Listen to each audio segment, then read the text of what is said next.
झांसी का नाम सुना था, उस हिसाब से एजुकेशन सेक्टर में उतना डेवलपमेंट नहीं है। पूरे वर्ल्ड में कोई ऐसा विभाग नहीं है और नहीं है जहाँ हमारे इंजीनियरिंग कॉलेज के हमारे सीनियर्स हमारे सहपाठी हासिल नहीं है।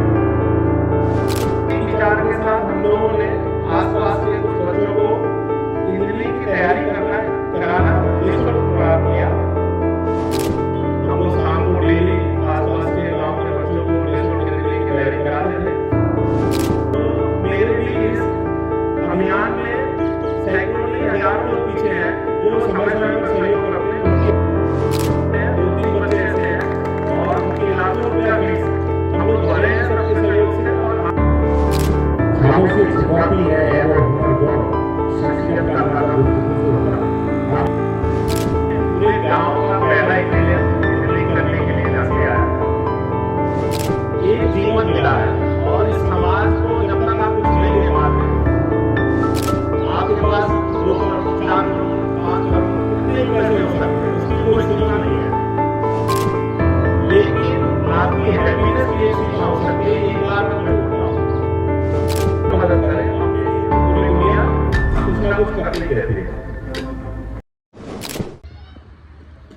माँ सरस्वती को प्रणाम करती हूँ। सबसे पहले त्योहारी महोत्सव में आपका बहुत बहुत स्वागत है, अभिनंदन है, वंदन है अमृत सर जी, जो आप ऐसे महोत्सव का आनंद बढ़ाने के लिए अपनी उपस्थिति जो आपने दर्ज कराई है, निश्चित रूप से आपका बहुत बहुत आभार विजय सर।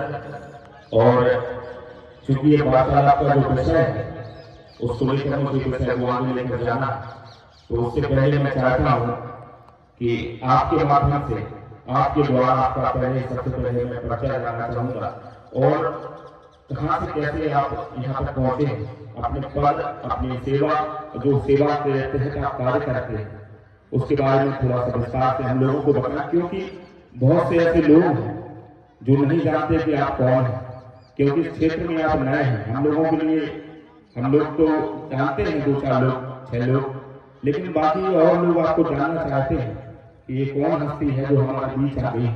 आपके व्यक्तित्व के बारे में, आपके बारे में, आप अपना जन्म कहाँ हुआ, कैसे यहाँ तक पहुंचे हैं, कैसे कार्य करते हैं, इसके बारे में पूरा आप बताएं श्री विजय सर।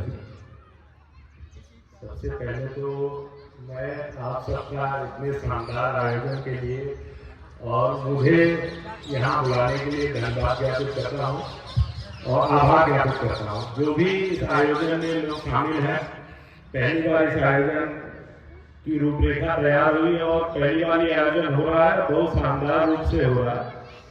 तो मैं सभी आयोजक मंडल का धन्यवाद ज्ञापित करता हूँ इतने शानदार आयोजन करने के लिए। तो जैसा कि भाई जी ने बताया कि मुझे थोड़ा अपने बारे में, अपने यात्रा विधान के बारे में थोड़ी बहुत आपसे बातचीत करनी होगी। तो मैं मूल रूप से झांसी का या बुंदेलखंड का निवासी नहीं हूँ। मेरा घर गाजीपुर जिले के, उत्तर प्रदेश का गाजीपुर जिला, उसके एक छोटा सा गांव बगदोपुर से मैं बिलोंग करता हूँ। और यहाँ पर जैसे सभी लोग घर से निकलते हैं एक सपने को सजोने के लिए, एक सपना देखने के लिए कि एक ऊंचे ऊंचे पदों पर आसीन हो, अच्छी खासी सैलरी हो, उसी चाह में मैं Bundelkhand institute of engineering and technology DIT Jhansi में मैकेनिकल इंजीनियरिंग में बीटेक के लिए एडमिशन 2016 में मैं यहाँ लिया और 4 साल इंजीनियरिंग में 20 तक कंप्लीट किया। उसी इंजीनियरिंग के दौरान जब हम यहाँ आसपास के क्षेत्रों में हम लोग ने हमारे कुछ दोस्त, जिनका मैं नाम लेना चाहता हूँ, प्रकाश सिंह अभी NTPC में इंजीनियर है, अंकित कुमार बघेल, जितेंद्र सिंह, ऐसे बहुत सारे दोस्त हैं। तो हम लोग शाम के समय यहाँ आसपास के अपने इंजीनियरिंग कॉलेज के आसपास के गाँव में उस समय भ्रमण करने निकला करते थे। तो हम लोगों ने ये एहसास किया कि जितना हम लोगों ने झांसी का नाम सुना था, उस हिसाब से एजुकेशन सेक्टर में उतना डेवलपमेंट नहीं है। झांसी शहर के आसपास के गांव 2-4-5 किलोमीटर के गांव में भी हायर एजुकेशन के लिए जो उत्सुकता होती है बहुत कम है। कुछ गांव, 2-4 गांव में, गांव का नाम नहीं लेना चाहता, वहां हम लोग गए तो वहां किसी गांव में 1-1, 2-2 बच्चे जो हैं वो उच्च शिक्षा के लिए जा रहे हैं। और उच्च शिक्षा के लिए जा भी रहे हैं तो वो झांसी से बाहर किसी बड़े यूनिवर्सिटी, कॉलेज या किसी बड़े इंजीनियरिंग कॉलेज की बहुत जानकारी बहुत कम है, अभाव है।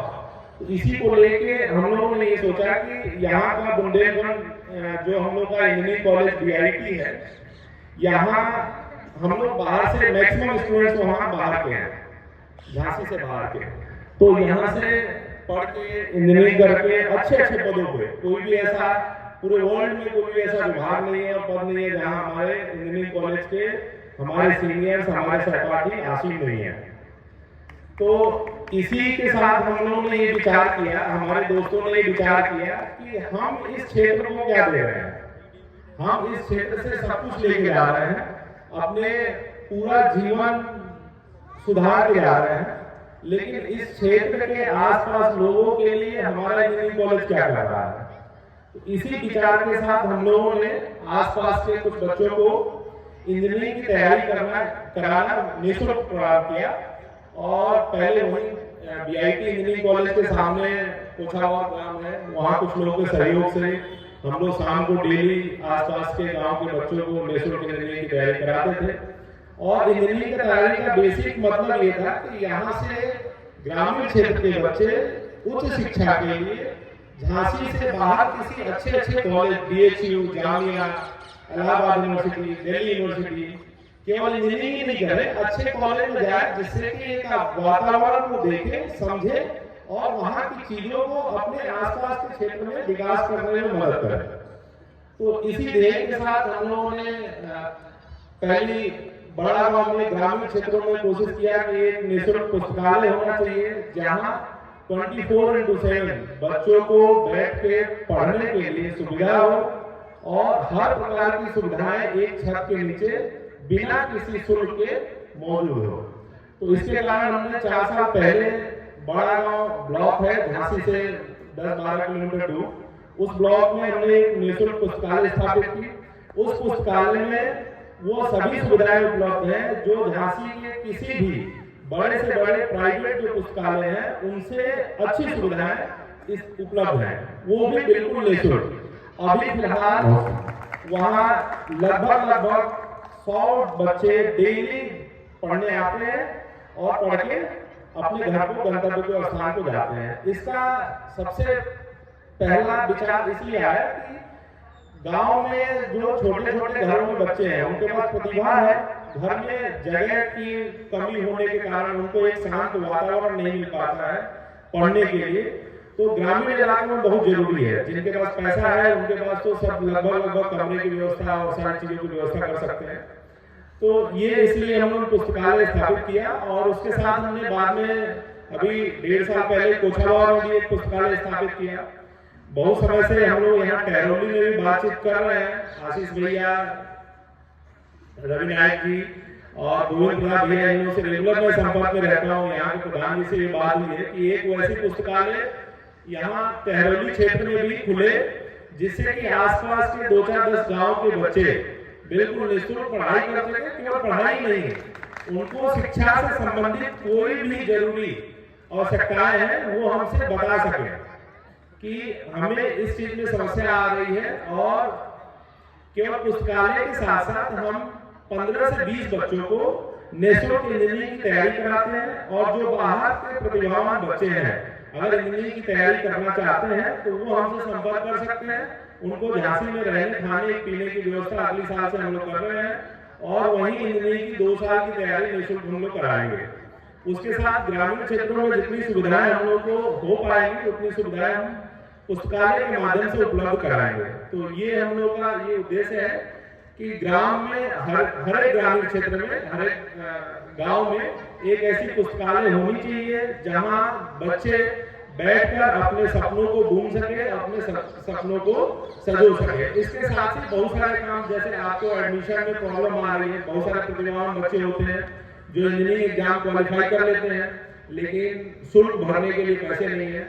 ऐसे कई छात्रों के मैंने पूरे शुल्क भरे हैं अपनी संस्था के सहयोग से। केवल मैं ही सहयोग नहीं, हमारे साथ बहुत सारे, जैसे आशीष भैया ने बताया कि इस आयोजन के लिए सैकड़ों लोग पीछे हैं, तो मेरे भी इस अभियान में सैकड़ों नहीं हजारों लोग पीछे हैं जो समय समय पर सहयोग करते हैं। उनकी हेल्प से बहुत सारे बच्चों में नाम इस स्टेज से नहीं लेना चाहता हूँ, एक आध दो बच्चे बिल्कुल आप समझिए उनकी झोपड़ी में रहते हैं और आज इंजीनियरिंग करने गए हैं, उनके मंथली खर्चा हम हर महीने पहुंचाते हैं। 2-3 बच्चे ऐसे हैं और उनकी लाखों रुपया फीस हम लोग भरे हैं सबके सहयोग से। और आगे हम ऐसे सभी प्रतिभा को खोज रहे हैं जो आगे की पढ़ाई करना चाहते हैं और उनके पास शुल्क के अभाव में या माध्यम नहीं मिल पा रहा, उन सभी को हम सहयोग करने के लिए जितना हो सके हम तैयार हैं। धन्यवाद। क्या बहुत शानदार। खामोशी छिपाती है और हुनर दोनों शख्सियत का अंदाजा गुफ्तगू से होता है। आपने बता दिया पहली बार में कि आपकी किस तरह से क्या शख्सियत है। और चूंकि आप देख रहे हैं, मैं और गोविंद ने, आशीष जी ने, कई बार हम लोगों ने देखा है कि आप रात के 2-2 बजे जाके निरंतर गरीबों की, असहाय लोगों की मदद करते रहते हैं। मैंने देखा है कि रात में 2 बजे आप गाड़ी से जा रहे हैं, कंबल बांट रहे हैं ऐसी ठंड में, और तमाम आप जो लाभदायक लाभप्रद चीजें हैं असहाय लोगों के लिए वो आप मुहैया करा रहे हैं। हर घड़ी चश्मे खरीदार के लिए, हर घड़ी चश्मे खरीदार के लिए, और कुछ हुनर चाहिए बाजार में रहने के लिए। और अब तो बदनामी का शोहरत से वो रिश्ता है, अब तो बदनामी का शोहरत से वो रिश्ता है, लोग नंगे तक हो जाते हैं अखबार में रहने के लिए। वो आप इस तरह से काम कर रहे हैं, वो कहाँ से आपको प्रेरणा मिली? क्योंकि आप देख रहे हैं कि आप चाहे रील्स इंस्टा की हो, चाहे फेसबुक की हो, किसी भी परिक्षेत्र में आप देख रहे हैं लगातार, चाहे जिस तरह पूरे सामाजिक जो सोशल मीडिया है पट्टी पड़ी है ऐसे बेहुदा रंगों से, जिन्हें आप नहीं देखना चाहते अपने परिवार के साथ, वहीं आप एक दूसरी तरफ निकल करके इतना शानदार काम कर रहे हैं, इतना बेहतर चीजें कर रहे हैं। तो वो कहाँ से प्रेरणा मिली आपको? कैसे मदद कर पाते हैं आप? कौन कौन आपके साथ है? कहाँ से प्रेरणा मिलती है और कैसे कर पाते हैं? वो आपसे जाना। प्रेरणा की अगर बात करें तो मुझे प्रेरणा इसलिए मिली कि मैं अपने पूरे गांव का पहला इंजीनियरिंग करने के लिए झांसी आया था, और वो भी बिल्कुल अकेले। मेरे पेरेंट्स भी उस समय नहीं आ पाए थे किसी कारणवश झांसी, और एक बैग लेकर झांसी आया था। तो यहाँ समाज और सामाजिक परिवेश ने मुझे बहुत कुछ दिया है, और मेरा यही बार बार कहना है बच्चों से, जो नौजवान बच्चे हैं, एक जीवन मिला है, और इस समाज को जब तक आप कुछ नहीं दे पाते तो आर्थिक संपन्नता के लिए कोई लिमिट नहीं है। आपके पास 2 करोड़, 4 करोड़, 5 करोड़, कितने ही पैसे हो सकते हैं, उसकी कोई सीमा नहीं है। लेकिन आपकी हैप्पीनेस की एक सीमा हो सकती है, यही बात मैं बोलता हूँ। तो आपको खुशी तभी मिलेगी जब आप एक समाज में ऐसा आयाम स्थापित करेंगे जिससे कि आपकी वजह से दूसरे लोग आगे बढ़ने में उनके लिए मददगार हो सके। तो ये हम लोगों का सोच, मेरी सोच पर्सनल ये थी कि अपने लिए तो सब कोई करता है, हमारा ये उम्मीद थी कि कुछ दूसरों के लिए किया जाए। और पिछले लगभग 3 साल में हो गए, और एक छोटी सी बात कि मैं अपने लिए अभी जितना अर्निंग में मेरा सोर्स है, मैं अपने लिए आज तक एक तिनका भी नहीं खरीदा हूँ खाने पीने के अलावा। और कुछ दोस्तों के सहयोग से, कुछ लोगों के सहयोग से जितना मेरी अर्निंग हो पाई है इस समय तक, एक प्राइवेट कोचिंग में मैं पढ़ाता हूँ, और एक गवर्नमेंट की योजना चलती है मुख्यमंत्री अभ्युदय योजना, वहां से भी मैं जुड़ा हुआ हूँ। तो इन सब सारे सोर्सों से जितने मुझे पैसे मिलते हैं, और जब मैं रेंटल जिस मकान में रहता हूँ तो यहाँ के लोगों का सहयोग है कि वहाँ लगभग पिछले 3 साल से मैं 1 रुपया किराया भी नहीं दिया हूँ। तो यही सब मुझे आकर्षित करती है कि इतना समाज ने मुझे बहुत कुछ दिया है, तो समाज को भी कुछ हम लोगों की तरफ से दिया जाए जो एक आदर्श स्थापित हो सके समाज के लिए, और नए नौजवान पीढ़ी के लिए एक आदर्श स्थापित हो सके कि उस समाज के लिए कुछ करें और समाज को आगे बढ़ाने में मदद करें। अपने लिए तो पूरी दुनिया कुछ ना कुछ करती ही रहती है। बहुत सुंदर ये बातें, ये कार्य आपका हम सबको प्रेरणा देता है, और ये प्रेरणा स्रोत है ही आप, तभी यहाँ पर आप बैठे हुए हैं। इन सबके लिए आने वाले कल के लिए आप हमेशा प्रेरणा बने रहेंगे निश्चित रूप से। और मैं आपसे एक प्रश्न और पूछना चाहता हूँ कि इन चुनौतियों में, इन सामाजिक क्षेत्र में लगातार आप देख रहे हैं कि प्रशासनिक सहयोग हो, वो सहयोग किस तरह से काम करता है, क्योंकि समाज में बहुत बुरी स्थिति है। प्रेजेंट में बहुत अच्छी स्थिति है, कहीं बहुत बुरी स्थिति है। तो उस स्थिति से आप कैसे निपटते हैं? प्रशासन का क्या सहयोग होता है उसमें आपके साथ, या आपके कार्य के साथ क्या सहयोग होता है और क्या नहीं होता है? कहाँ आपको लगता है कि प्रशासन में यहाँ दोष है, कहाँ आपको लगता है कि यहाँ प्रशासन मेरा सहयोग कर रहा है? जानना चाहता हूँ आपसे। जहाँ तक प्रशासन के सहयोग की बात है, अगर मेरा एक ही बात कहना है कि अगर आपका कर्तव्य निष्ठा में आप परिपूर्ण हैं, अपने कार्य को लेकर आप निष्पक्ष भावना से हर एक वर्ग, हर एक समाज और सभी लोगों के लिए निःशुल्क जो भी चीजें हैं प्रदान कर रहे हैं, तो प्रशासन हमेशा आपको एक न एक दिन अपनी नजरों में स्थापित करता है और आपको आगे बढ़ाने में मदद करता है। अगर आप, मेरा ये मानना है कि अगर आप अच्छे हैं तो थोड़े समय लग सकता है, लेकिन समय के साथ आपको सराहना मिलेगी। और प्रशासनिक हर स्तर पर हमें जहां भी मैं जिससे मिला उससे जितना संभव हो सके मदद मुझे प्रशासन की तरफ से मिली है। और हमारे निःशुल्क पुस्तकालय, दोनों निःशुल्क पुस्तकालय का इनॉग्रेशन हमारे आदरणीय मुख्य विकास अधिकारी जुनैद अहमद साहब द्वारा किया गया है, और तीसरे का भी हम लोग तैयारी में उनसे बातचीत चल रही है। हमारे जगह अभी जो नए आपके उप जिला अधिकारी यहाँ पे दीपक सिंह गलवाल सर आ रहे हैं कुछ दिनों में, वो भी 2 बार हमारे छात्रों से संवाद कर चुके हैं। तो मुझे कहीं भी प्रशासनिक स्तर पर कोई निराशा हासिल नहीं हुई है। वो इस वजह से कि जो हमारा कर्तव्य है, उस कर्तव्य को मैं दिन रात बिना किसी लाभ के अपनी कर्तव्य निष्ठा का पालन कर रहा हूँ। इससे सबके अंदर कुछ कमियां होती हैं, कुछ अच्छाइयां होती हैं, लेकिन अगर आप अच्छे हैं तो आपको अच्छे लोग मिल ही जाते हैं। बहुत शानदार। क्योंकि मंजिल की तलब हो तो नजर टिका के रख, नसीब हुआ निकास सरकता जरूर है।